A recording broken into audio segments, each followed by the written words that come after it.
नमस्कार दोस्तों, इस वीडियो में हम डिस्कस करेंगे कि बाईफॉलेट डीसी टैबलेट का उपयोग किन कंडीशंस में किया जाता है, बाईफॉलेट डीसी टैबलेट को कैसे लेना चाहिए और बाईफॉलेट डीसी टैबलेट की वजह से क्या साइड इफेक्ट्स हो सकते हैं, और यह भी डिस्कस करेंगे कि बाईफॉलेट डीसी टैबलेट को लेते समय क्या क्या सावधानियां रखनी चाहिए और किन व्यक्तियों के लिए बाईफॉलेट डीसी टैबलेट को लेना जरूरी होता है और किन व्यक्तियों में कैल्शियम की कमी होने का जोखिम अधिक होता है। हमारे शरीर में दांतों और हड्डियों को मजबूत बनाए रखने के लिए कैल्शियम बेहद ही जरूरी होता है। हमारे शरीर का 99% कैल्शियम हमारे शरीर की हड्डियों और दांतों में स्टोर होता है और बचा हुआ 1% हमारे ब्लड में होता है। जब हमारे ब्लड में कैल्शियम की कमी हो जाती है तब हमारा शरीर हड्डियों और दांतों से कैल्शियम लेने लग जाता है, जिसकी वजह से धीरे धीरे हड्डियां और दांत कमजोर होने लग जाते हैं। हड्डियां कमजोर होने की वजह से हड्डियों में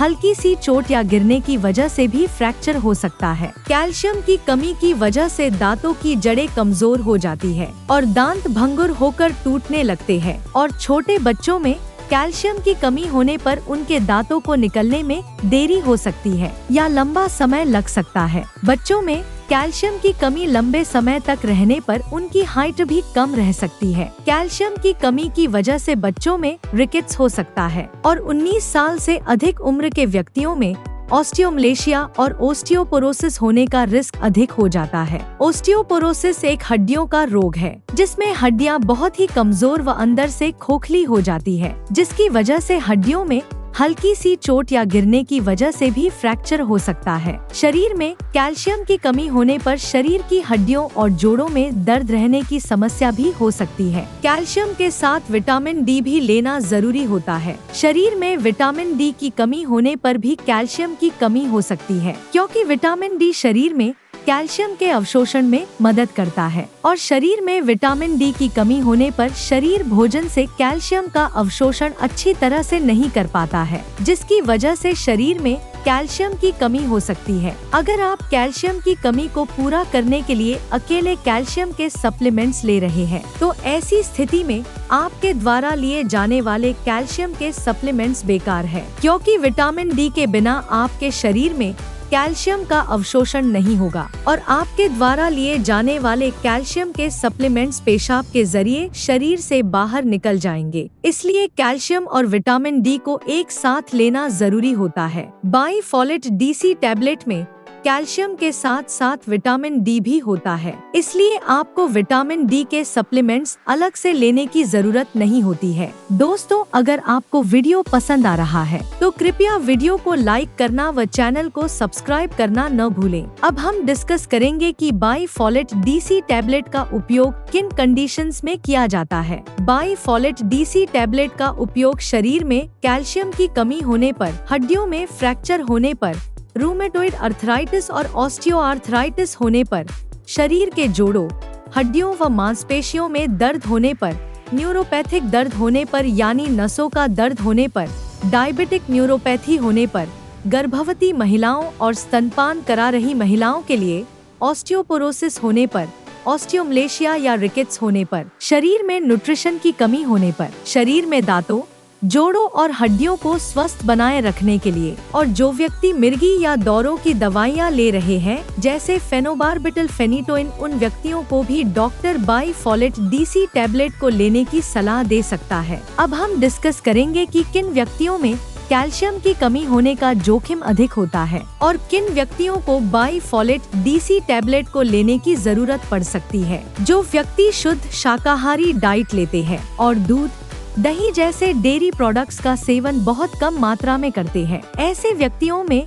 कैल्शियम की कमी होने का जोखिम अधिक होता है। इसलिए ऐसे व्यक्तियों को बाईफॉलेट डीसी टैबलेट को लेने की जरूरत पड़ सकती है। महिलाओं में मेनोपॉज के बाद एस्ट्रोजन हार्मोन का प्रोडक्शन कम हो जाता है, जिसकी वजह से महिलाओं में मेनोपॉज के बाद कैल्शियम की कमी बहुत जल्दी होती है और ऑस्टियोपोरोसिस होने का रिस्क भी अधिक हो जाता है। इसलिए कैल्शियम की कमी को पूरा करने के लिए और ऑस्टियोपोरोसिस से बचने के लिए डॉक्टर मेनोपॉज के बाद महिलाओं को भी बाईफोलेट DC टैबलेट को लेने की सलाह दे सकते हैं। अगर आप ज्यादा मात्रा में प्रोटीन या नमक का सेवन करते हैं तो आपके शरीर में कैल्शियम की कमी हो सकती है, क्योंकि प्रोटीन और नमक का सेवन अधिक मात्रा में करने से शरीर से कैल्शियम ज्यादा मात्रा में बाहर निकलता है। अगर आपने स्टेरॉयड दवाओं का सेवन लंबे समय तक किया है या कर रहे हैं तो आपका डॉक्टर बाईफोलेट DC टैबलेट को लेने की सलाह दे सकता है, क्योंकि स्टेरॉयड दवाओं का लंबे समय तक सेवन करने से ऑस्टियोपोरोसिस हो सकता है। इसलिए ऑस्टियोपोरोसिस होने के रिस्क को कम करने के लिए भी डॉक्टर बाईफोलेट DC टैबलेट को लेने की सलाह दे सकता है। इसके अलावा किडनी फेलियर होने पर भी शरीर में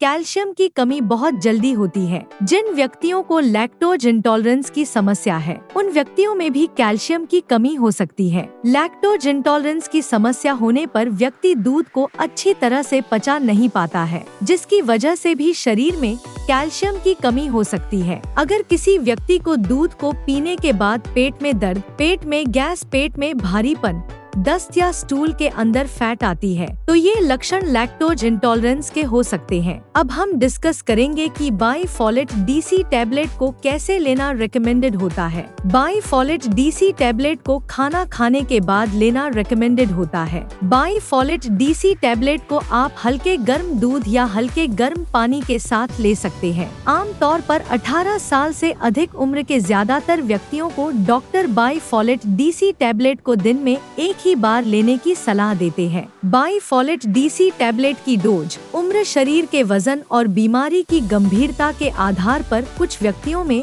इससे अलग भी हो सकती है। इसलिए आपको बाईफोलेट DC टैबलेट को आपके डॉक्टर द्वारा बताई गई डोज में ही लेना चाहिए। बाईफोलेट DC टैबलेट को कितने समय तक लेना चाहिए, यह उम्र और बीमारी की गंभीरता के आधार पर सभी व्यक्तियों में अलग अलग हो सकता है। इसलिए बाईफोलेट DC टैबलेट को डॉक्टर की सलाह के बिना ज्यादा लंबे समय तक नहीं लेना चाहिए। दूध में कैल्शियम भरपूर मात्रा में पाया जाता है और दूध से बने उत्पाद जैसे पनीर और दही में भी कैल्शियम अधिक मात्रा में पाया जाता है। इसलिए अगर आप अपने शरीर की कैल्शियम की कमी को प्राकृतिक खाद्य पदार्थों से पूरा करना चाहते हैं तो आपको इनका सेवन पर्याप्त मात्रा में करना चाहिए। 1 लीटर दूध में लगभग 1300 mg कैल्शियम होता है। अगर कोई व्यक्ति या बच्चा प्रतिदिन 1 लीटर दूध को 2 भागों में बांटकर सुबह शाम पी लेता है तो उसमें कैल्शियम की कमी नहीं होती है। इसके अलावा मूंग दाल,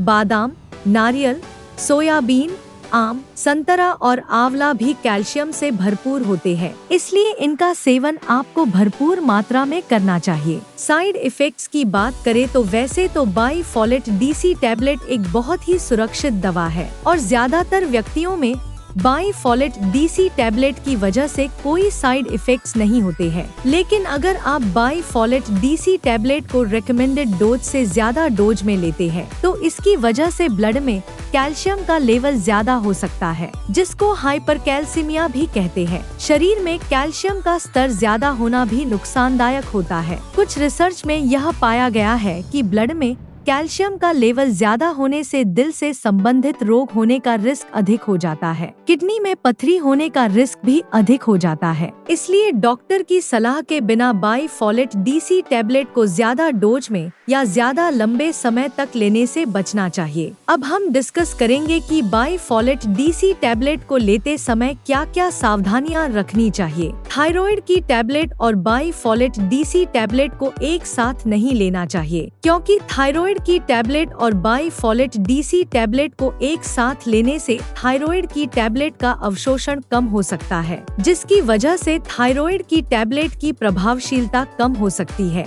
अगर आप थायराइड की टैबलेट को लेते हैं तो आपको थायराइड की टैबलेट और बाईफोलेट DC टैबलेट में 8 से लेकर 10 घंटे का गैप रखना चाहिए। किडनी की कोई समस्या होने पर और किडनी में पथरी होने पर बाईफोलेट DC टैबलेट को डॉक्टर की सलाह के बिना नहीं लेना चाहिए। आपको बाईफोलेट डीसी टैबलेट को लेते समय आयरन के सप्लीमेंट लेने से बचना चाहिए, क्योंकि कैल्शियम के साथ आयरन के सप्लीमेंट लेने से कैल्शियम शरीर में आयरन के अवशोषण को रोक सकता है। वीडियो को देखने के लिए आपका धन्यवाद। अगर आपको वीडियो पसंद आया तो प्लीज वीडियो को लाइक कर देना, चैनल को सब्सक्राइब कर लेना, और अगर आपका बाईफोलेट डीसी टैबलेट से संबंधित कोई प्रश्न है तो आप कमेंट करके पूछ सकते हैं।